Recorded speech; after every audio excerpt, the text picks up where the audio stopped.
මම මේලා රැඳී ඉන්නේ ඊශ්‍රායලයේ තෙලෙව් නගරයේ සිට ඊශ්‍රායලයේ ප්‍රධාන නගරය ජෙරුසලම දක්වා දිවෙන මාර්ගාංක 1 තමයි මම මේ වෙලාවේ ගමන් කරන්නේ. දැන් වෙලාව ඊශ්‍රායලයේ උදෑසන 7යි. ඉතින් වෙනදාට මේ මාර්ගාංක 1 නැත්නම් මේ රූට් නම්බර් 1 එකේ විශාල වාහන තදබදයක් තියෙන උදෑසන 7ට. ඉතින් අද ඕගලන්ට පේනවා ඇති ඉතාමත්ම සුළු වාහන ප්‍රමාණයක් පමණයි ධාවනය වෙන්නේ. ඒකට හේතුව ඔයගොල්ලෝ දන්නවා ඊයේ දිනේදී ඊශ්‍රායලයේ යුද්ධය නැවත ආරම්භ වුණා ඉරානයත් සමග.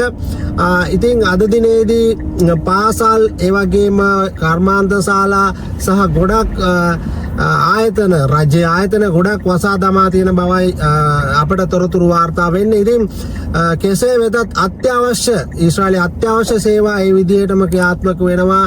රෝහල් ඒ වගේම සුපර් මාකට් ආහාර ගන්න ඒ දැන් ඒ හැම දෙයක්ම විවෘතව පවතිනවා. ඊයේ දිනේදී ඊශ්‍රායලෙන් ඉරානයට ප්‍රහාරයක් එල්ල වුණා. ඒ ප්‍රහාරය එල්ල කරලා කිව්වේ සීමිත ප්‍රහාරයක් කියලා. ඇත්තටම ඒක සීමිත ප්‍රහාරයක් නෙමෙයි දැවැන්ත ප්‍රහාරයක් කියලා අද උදෑසන තමයි නිල වශයෙන්ම ප්‍රකාශයකපත් කරේ. හේත් ඉරානයේ උත්තරීතර නායක ඛමේනි ඝාතනය වුණා කියලා අද උදෑසන තමයි නිල වශයෙන් ප්‍රකාශ කරන්නේ. ඇත්තටම ඊයේ පළමු ප්‍රහාරයෙන් ඊශ්‍රායලයේ ඉරානයට එල්ල කරපු පළමු ප්‍රහාරයෙන්ම ඛමේනි ඇතුළු නායකයින් විශාල පිරිසක් මිය ගොස් ඇති බව තමයි අද දිනේදී අපට තොරතුරු ලැබෙන්නේ. ඉතින් කෙසේ වුණත් ඕගොල්ලන් මේ ඉරානය ගැන නැත්නම් ඊශ්‍රායලය ගැන තොරතුරු හොයන කට්ටිය නැත්නම් තොරතුරු අධ්‍යයනය කරන කට්ටිය දන්නවා ඊශ්‍රායලයේ මෙතෙක්කල් දියත් කරපු ප්‍රහාර නායකයෝ විශාල පිරිසක් ඔය ත්‍රස්තවාදී නායකයන් ඝාතනය කරපු අවස්ථා තියෙනවා. හැබැයි ඒ ත්‍රස්තවාදී නායකයන් ඝාතනය වුණේ මරණින්දේ එන මහා රාත්‍රියේදී තමයි මේ ප්‍රහාර එල්ල වුණේ පාන්දර 1ට 2ට. ඉතින් මේ ප්‍රහාරය අමු දවාලේ එල්ල වෙන්නේ ඉරානයේ හිටපු මේ ආගමික නායකයා නැත්නම් ඉරානයේ පාලනය කරපු ආගමික නායකයාව ආරක්ෂා කරගන්න ඉරානයට හැකියාවක් ලැබුණේ නැහැ.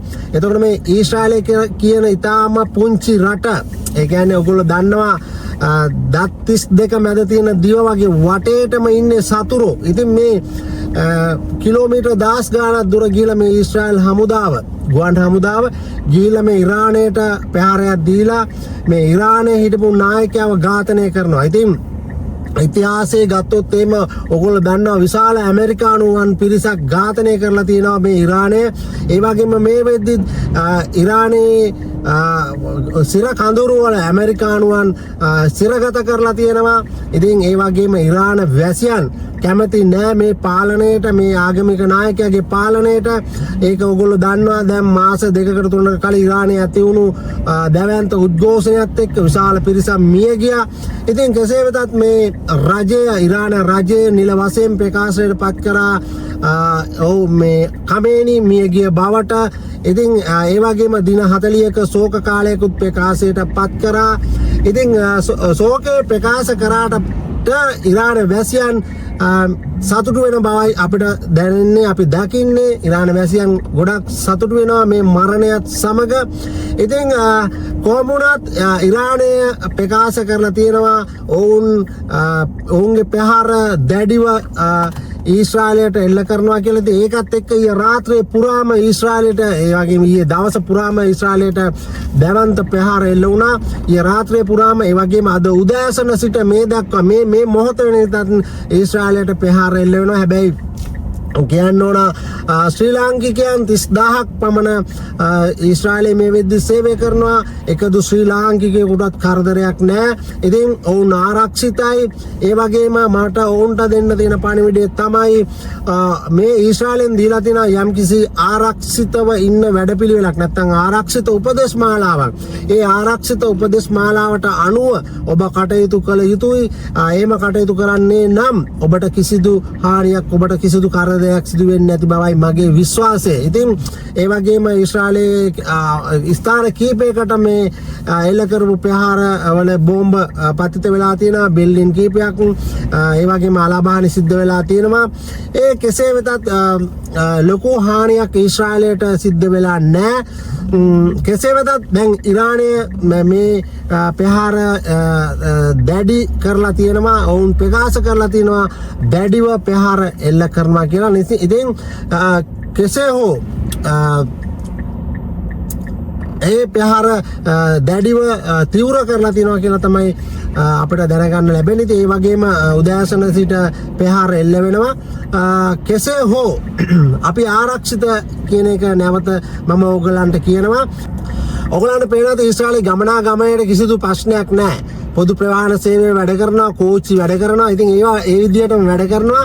ඉතින් ඊශ්‍රායලයේ රැඳී සිටින ආදරණීය ශ්‍රී ලාංකිකයන් ඔබලා මේ දිනවල කොහෙවත් ගමන් කරන්න එපා කියන ඉල්ලීම තමයි මම ඔයගලන්ගෙන් ඉල්ලන්නේ. තාම මම ඔයගලන්ට කියනවා වගේ ඔබගේ අත්‍යවශ්‍ය ලියකියවිලි පාස්පෝර්ට් එක ඇතුලේ දේවල් කුඩා බෑග් එකකට දාගෙන තියාගන්න. ඔබ ආරක්ෂිත ස්ථාන වලට යද්දී එය ඔබ ගාව තියාගන්න. ඒ වගේම වතුර බෝතලයක් ඒ බෑග් එකේ දාගන්න.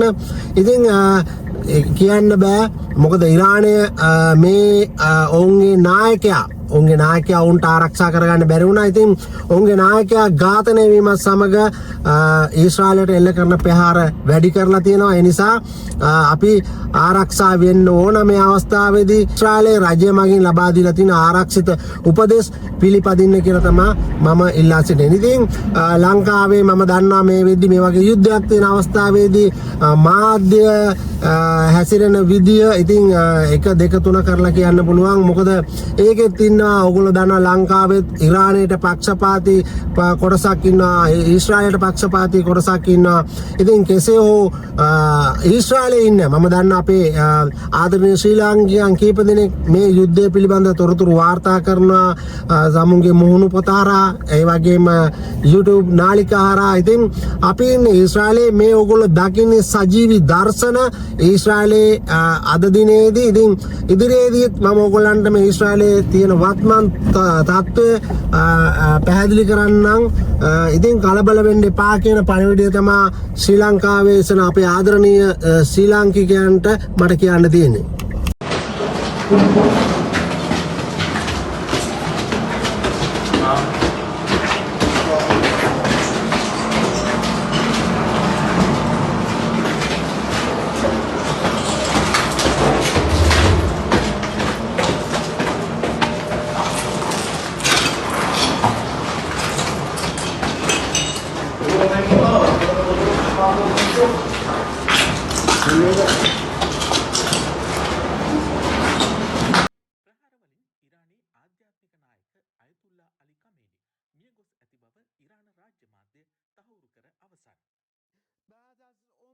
مجاهدت حسینی و دائمی و خستگی ناپذیر، روح بلند و ملکوتی کوه نستوه ولایت، پدر مهربان امت، رهبر و امام مسلمین حضرت آیت الله العظما سید علی حسینی خامنه‌ای در راه سربلندی حرم جمهوری اسلامی